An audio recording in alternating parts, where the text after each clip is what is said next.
friends, and welcome to my another video on Kusum Wet Planet with me Kusum Megwal. Today we will talk about scope, challenges, opportunities in veterinary gynecology. So our today's special guest on Kusum Wet Planet is one of the finest gynecologists, Dr. Govind Naran Purohit sir, who is Dean Postgraduate Studies and University Head Department of Veterinary Gynecology and Obstetrics, College of Veterinary and Animal Science, Bikaner, Rajasthan. Sir has more than 35 years of experience in teaching, research and extension in animal reproduction. He had also produced Rajasthan State first embryo transfer in cattle and sheep, as well as he is the sole editor of book Therogenology and Domestic Animal Obstetrics. Good evening, sir. Welcome to Kusum Wet Planet. Thank you for giving me this opportunity. I am very grateful for your time and your presence out of your busy schedule to come. Thank you to you for inviting me to your planet. Thank you. It's a pleasure to be with the students. It has always been a pleasure to be with the students. And in fact, I really love to be with the undergraduate students because they have many queries in mind, and maybe I am able to answer some of them. I don't say all of them, but I may be able to answer some of them.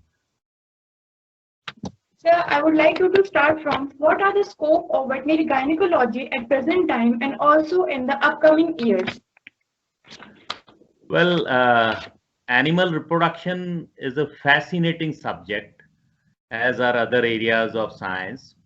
Yet, reproduction seems important as there cannot be any production without reproduction. So, the subject of veterinary gynecology and obstetrics covers physiologic events like estrus, pregnancy, parturition, and the pathologies of conception, infertility, and the pathologies of parturition, say difficult births. Overall, veterinary gynecology and obstetrics is a subject which is very fascinating. And as I was reading, I find very fascinating events in reproduction, especially pregnancy and parturition. A fetus which is located in the mother's womb for complete 9 months, suddenly what changes do occur? That the fetus is propelled out, the birth canal relaxes, and the fetus is propelled out of the birth canal of the mother. So it's very fascinating. And overall, to be proficient in this subject, one need to understand the basic concepts of reproduction in domestic species and apply it clinically. So this is my view on veterinary gynecology and obstetrics. Sir, as I came to know that you have achieved a certain height in research also. So, sir, I want to know that what is the current scenario of research and future possibility in it? You go through any international or journal and you will find somewhere or the other you will find reproduction. Research in animal reproduction has progressed immensely. We see clones, transgenics, stem cells, and many more. Producing proteins in animal milk for cure of human diseases and producing altered animals to act as donors for human are some of the marvels of research. Basic researches in reproduction have made us understand the follicle dynamics, the mechanisms of maternal recognition of pregnancy, the mechanisms of estrus, pregnancy, and parturition. It has also been made possible to phase shift or control reproduction to some extent and preserve genetics in the form of semen, gametes, embryos, and organs or tissues. In fact, artificial insemination alone is one technique that has the greatest impact on increasing milk production and improving genetics in the last couple of years. However, despite new tools and approaches allowing a better and faster understanding of key mechanisms, we still know little about reproduction. So there is ample scope of research and development. And in times to come, we will have much more understanding of reproductive events to the molecular level. and hopefully we will have some benefits out of it. Sir, I have heard and observed that female candidate doesn't choose the subject in general. So, being a lady vet, I would like to know from you, sir, that is it true, or is there is any challenge for lady vets? Basically, before coming to your specific question, I would like to point out the history of veterinary profession. In the second half of the 18th century, the first veterinary schools were established in France, Austria, Italy, Denmark, Germany, England, and Spain. In the first 125 years, students of veterinary medicine were exclusively men. However, at the end of 19th century, women became interested in this field too. In India, veterinary education started in 1862 with the establishment of an army veterinary school in Pune. The first veterinary school was established in Babugarh in Uttar Pradesh in the year 1877, and the first veterinary college was established at Madras in 1903. Now, gender bias and discrimination has been seen around the world as published in the recent review in Veterinary Record in 2019. Although today there are many lady vets in the large animal practice around the world, and some of the very famous of them, I would like to name them: Emma Milne from Britain, Annie Harvey-Kliss from USA, Dame Olga Urau from Royal Veterinary College of Surgeons in UK, and also the Shirley Johnston, the author of Canine Theriogenology. Now, in our country also, there are many famous vets. I would like to name a few.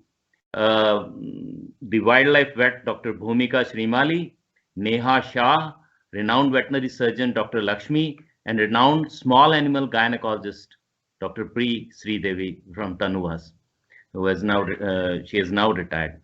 Now, girl students, now I'm coming to your specific questions. Girl students in our country often refrain from opting veterinary gynecology as their field of specialization due to the fear of handling cases in obstetrics, especially dystocia and prolapse. However, what I had been stressing, that it is a matter of skills and not the strength, has been confirmed in the review published in Veterinary Record in 2019, which said that issues of physical weaknesses are frequently expressed by both sexes, particularly in relation to large animal work, despite it often being a question of technique rather than strength. Here, I would like to appreciate many of our girl students performing exceptionally well.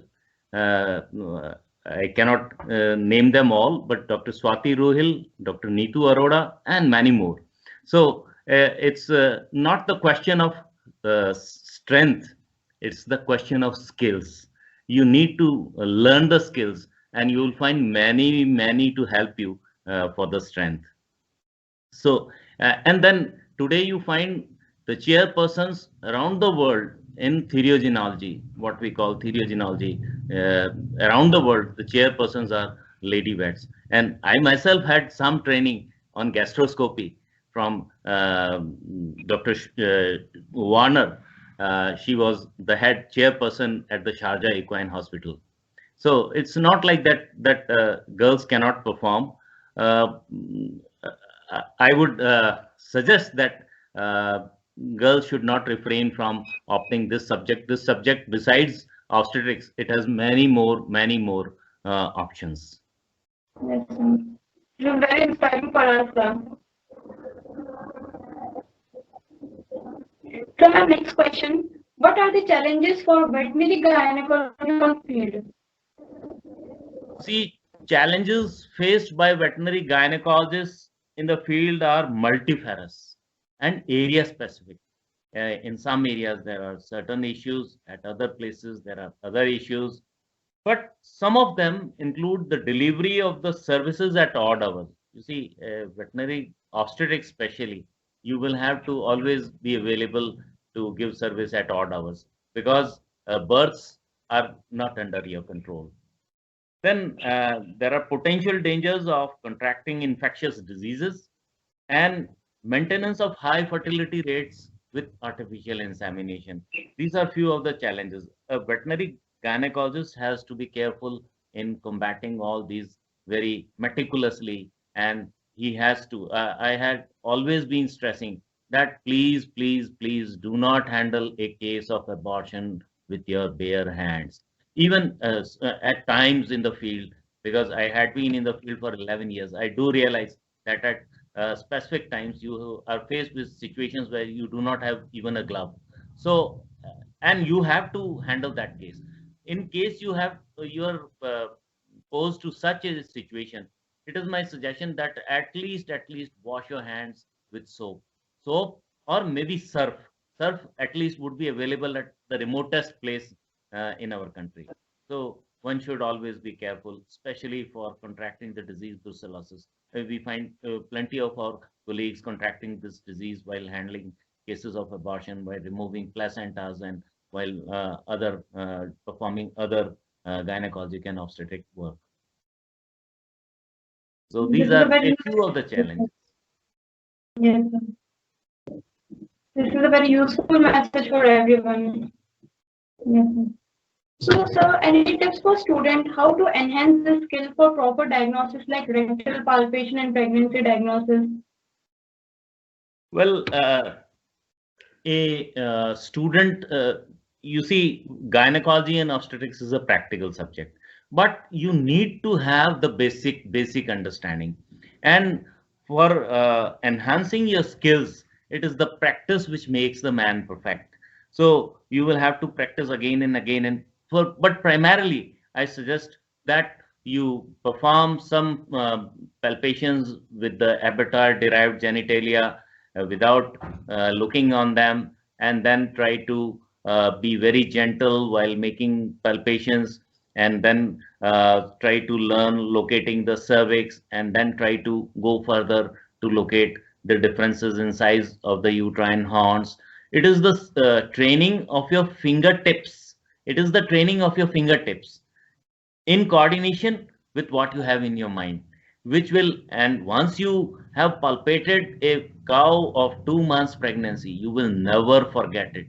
You can, even in a black room, if you put a vet gynecologist and he palpates a buffalo, he will not miss it. Once your fingers have identified, yes, this is how the 2 months pregnancy feel.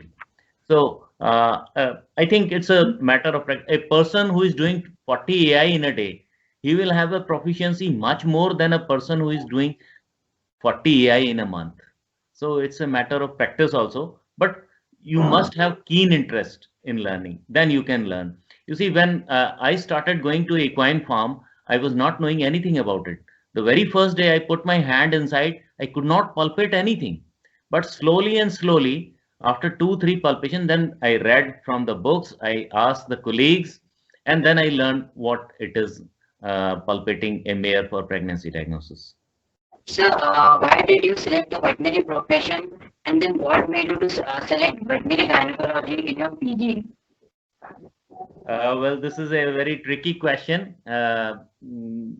I, I opted to appear for a pre-medical test.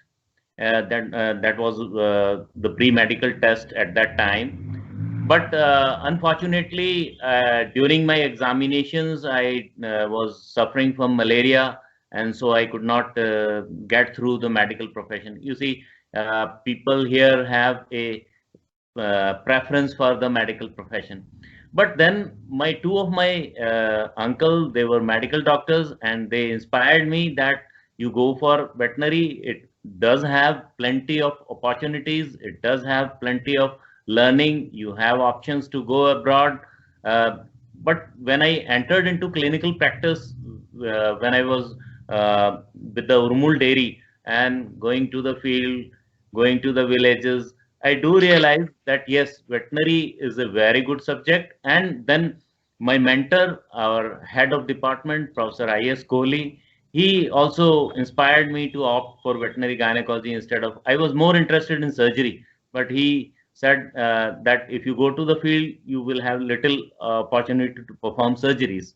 So you better opt for gynecology. When I joined the service, I do realize that gynecology, it is not important because of me or you. It is because of the importance that there cannot be production without reproduction.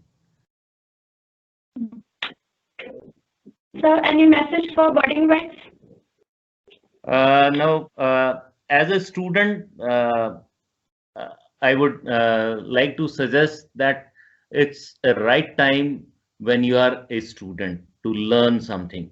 You see, when we were a student and our professor, he was teaching us pharmacology, we had little interest in that subject. But when I went to the field, I realized that pharmacology is a clinician cannot succeed without having basic knowledge of pharmacology. I started reading the book and then it went away above my head. So I realized that there is a right time to learn when you are a student. You have plenty of them to guide you, plenty of them to make you understand. That is the right time. So try to learn the basics and then apply it clinically.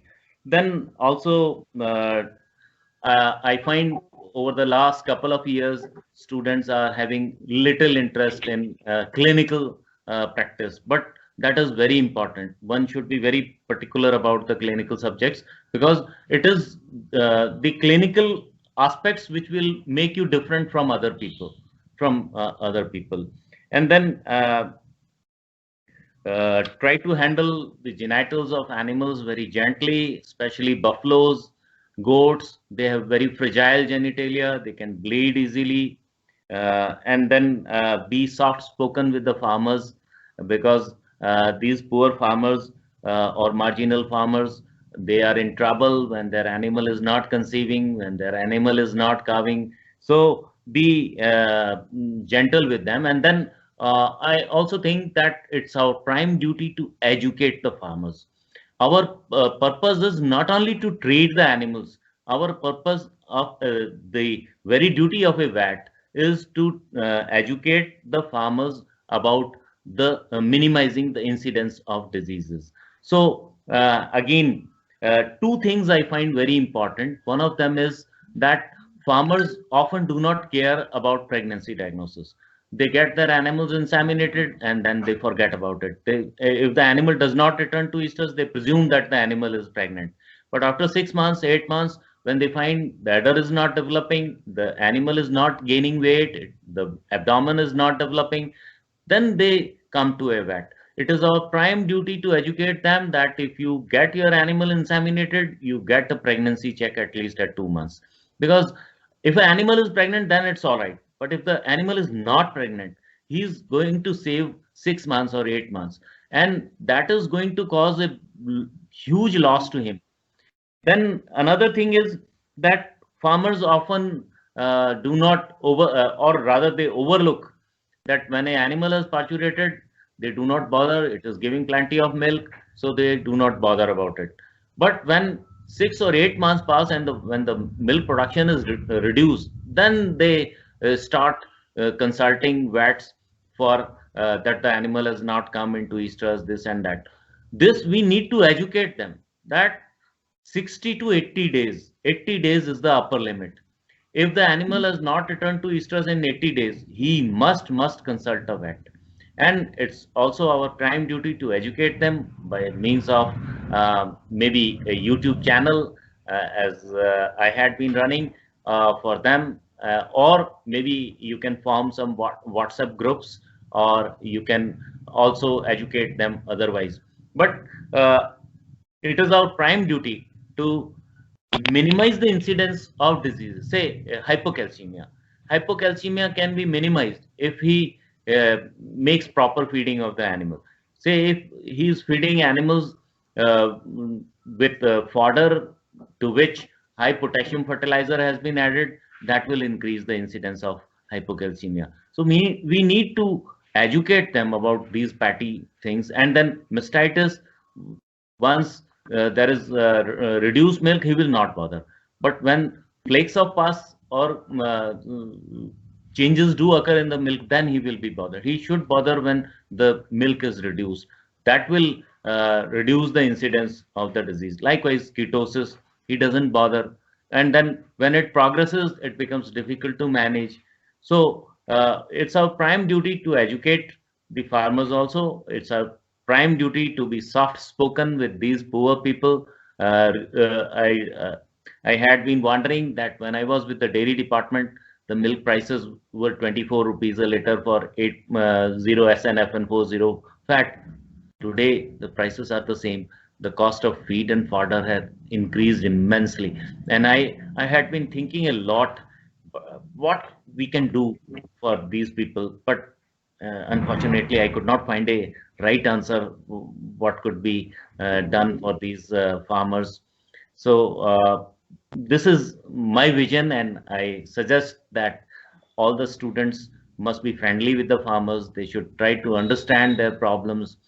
Maybe you have higher knowledge, but you should also try to understand his problem also. He's poor, he's having one or two animals, and the animal is in problem, so he's again under stress. So we should try to relieve his stress, try to be friendly with him, try to gain more and more knowledge. And sometimes what the farmers are doing, really it's worth following, which is not covered under our allopathic sciences, but maybe it is helpful. So we can learn also from them. Thank you for sharing your all the experiences with us. Really, your video will promote each and every student, and we will definitely take steps towards farmers and also other things. Okay. Thank you. God bless you all. God bless you.